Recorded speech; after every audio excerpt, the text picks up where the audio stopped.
मैं स्टार्ट करता हूँ। जय हिंद जय हिंद। तो हम लोग आज की क्लास में देखने वाले हैं क्या, हम आज की क्लास में हम लोग व्याकरण पढ़ने वाले हैं।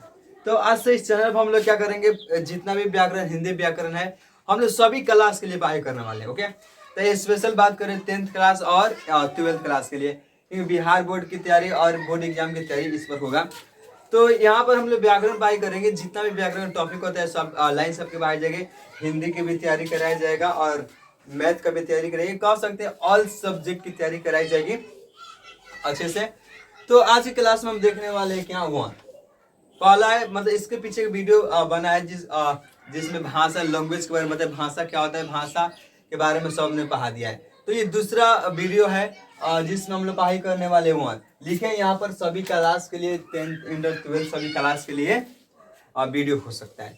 तो यहाँ पर सबसे पहले हम ये जानना चाहेंगे कि उमर क्या होता है। ओके, तो यहाँ पर हम लोग सबसे पहले जानेंगे, क्या जानेंगे कि मतलब रियल में उमर क्या होता है, क्या होता है उमर। सोचो, हम लोग जानने वाले हैं कि उमर क्या होता है।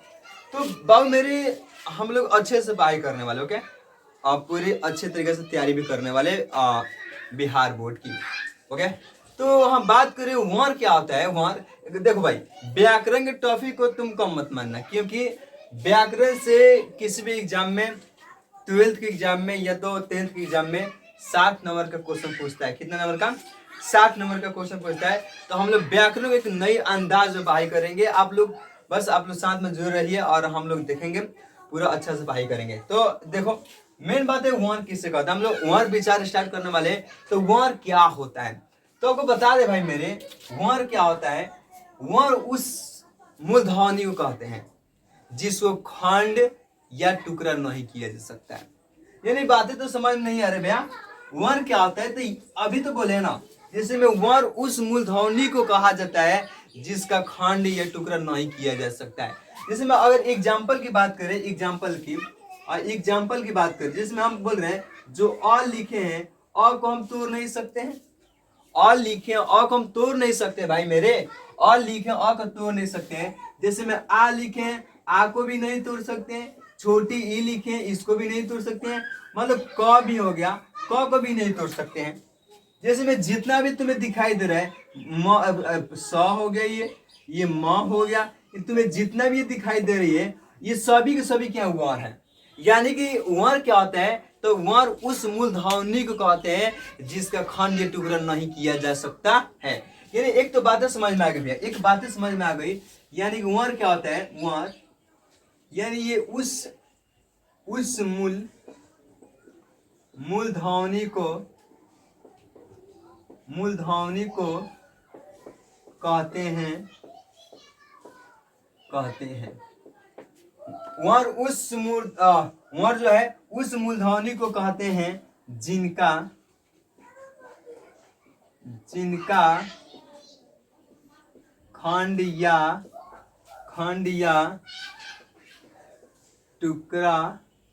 खंड या टुकड़ा नहीं किया जा सकता है। नहीं किया जा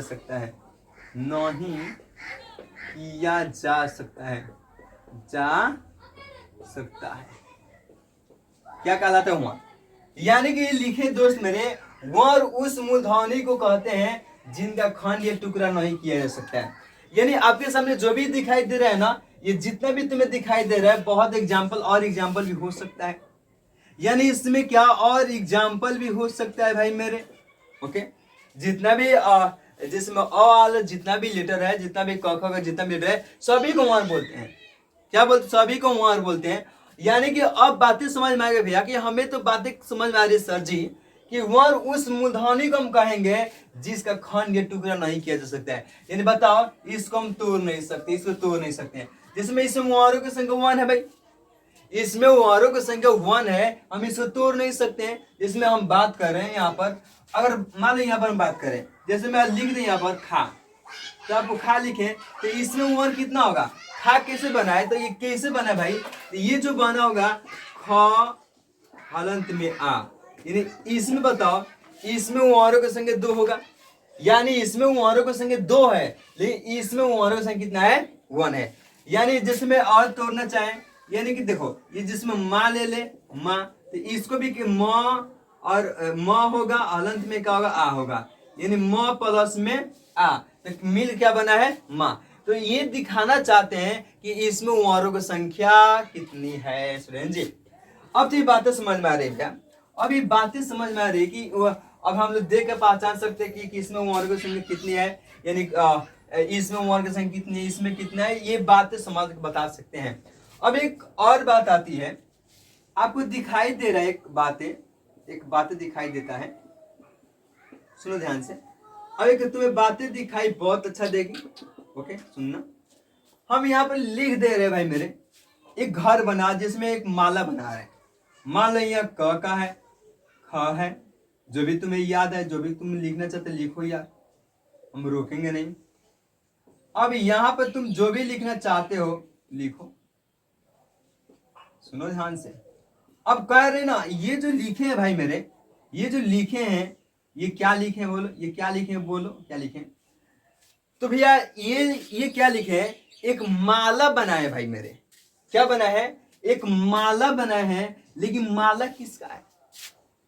जैसे में फूल रहता है, फूल गूंथा रहता है तो फूल का माला, चौपल रहता है चौपल का माला होता है, पैसा रहता है तो पैसा का माला। तो ये वार है तो वार का माला कहलाएगा भाई मेरे। जब ये वार का माला बना है तो इसको वार का माला कहेंगे, तो ये वार माला कहेंगे। तुम कह सकते हैं हम एक वार ले लिए हैं और वार को लेकर वार के समूह लेके एक माला बना दिए हैं, जिसको वार माला कहते हैं। क्या बातें समझ में आ रही, बोलो क्या बातें समझ में आ रही है? क्या समझ में आ रही है? पूरे एग्जाम की क्वेश्चन लड़ेगा, ओके। यानी कह सकते हैं वारों के समूह को क्या बोलते हैं हम लोग, ये लिख सकते हैं वारों के समूह को वरमाला कहते हैं। अब यहाँ पर ही तो बातें समझ में आए भैया। अब एक बात ही समझ में आई, वरमाला कहते हैं, वरमाला कहते हैं। चलो अब हम लोग देख रहे भाई कि वारों के समूह को वरमाला कहते हैं। ये तो बहुत अच्छा बातें लिख दी सर आपने, एक बहुत अच्छा बातें लिख दी। यानी सर आपने बातें क्या लिखी, आपने बातें क्या लिखी और आपने सुना क्या? देखो हमने लिखा वारों के समूह को वरमाला कहते हैं। आ रही क्या समझ में ना? समझ में आता होगा भाई मेरे, समझ में आता होगा पूरा। अगर समझ में आता तो भाई लाइक करो, भाई लाइक करो। आपकी एक लाइक से एनर्जी मिलती है ना भाई। तो बात सुनो, हम क्या लिखे यहाँ पर, वारों के समूह को क्या बोलते हैं, वरमाला। देखिए एक और बात लिखना चाहे ना, एक बात लिखना चाहे, हिंदी में जो होता है ना 52 वरमाला होते हैं। कितना होते हैं 52। यानी कि अब बात करें हिंदी में, सुनो हिंदी में कितना वरमाला होते हैं बोलो?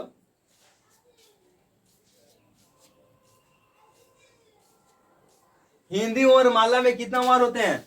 52 को। यानी हिंदी में क्या लिखे, हिंदी में यहां पर लिखते हैं हिंदी वरमाला में, ऐसे सुनो, ऐसे लिखते हैं स्टूडेंट जी। हिंदी वरमाला में 52 वार होते हैं,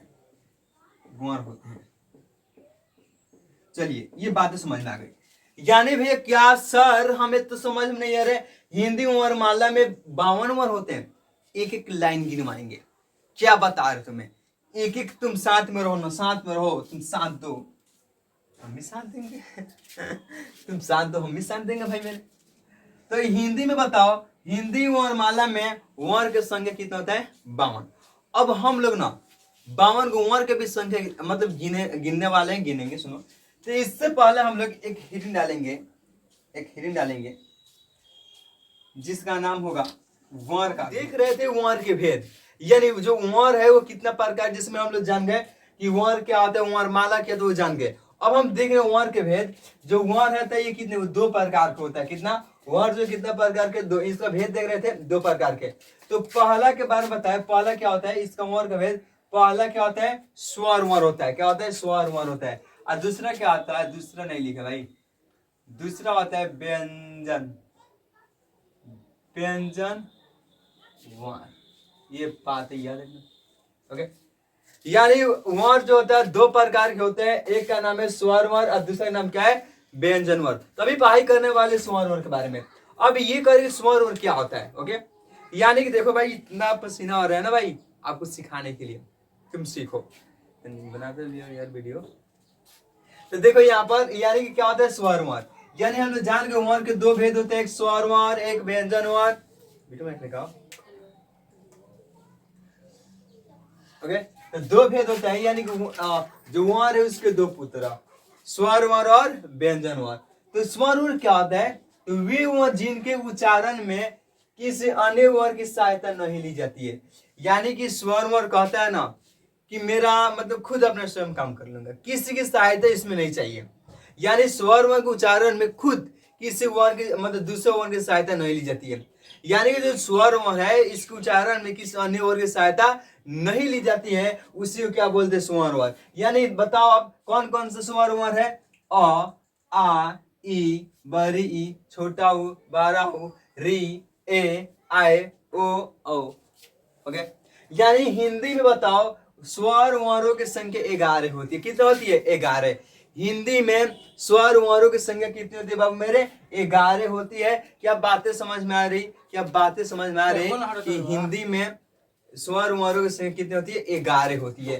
क्या होती है, 11 होती है। कौन कौन होती है बोलो, अ आ ई छोटू बड़ी, ऐसा होती है कितना, 11 होती है।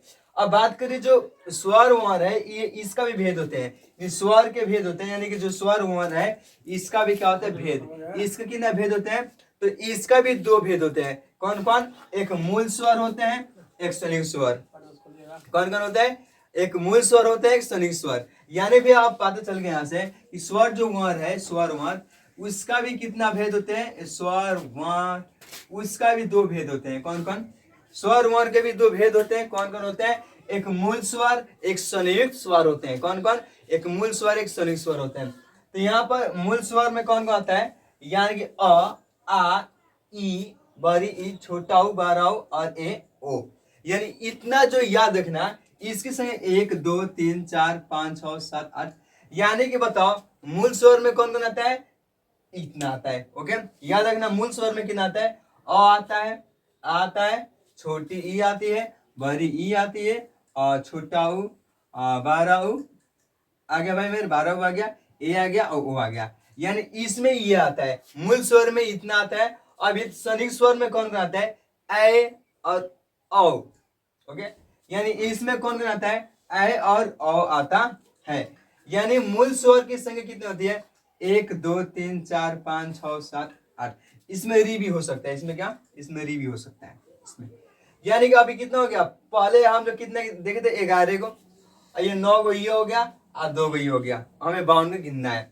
अब बात करें कि यहाँ पर बात करें संयुक्त स्वर कौन होता है, बोलो साथ में, संयुक्त स्वर कौन कौन होता है, ए होता है और अ होता है।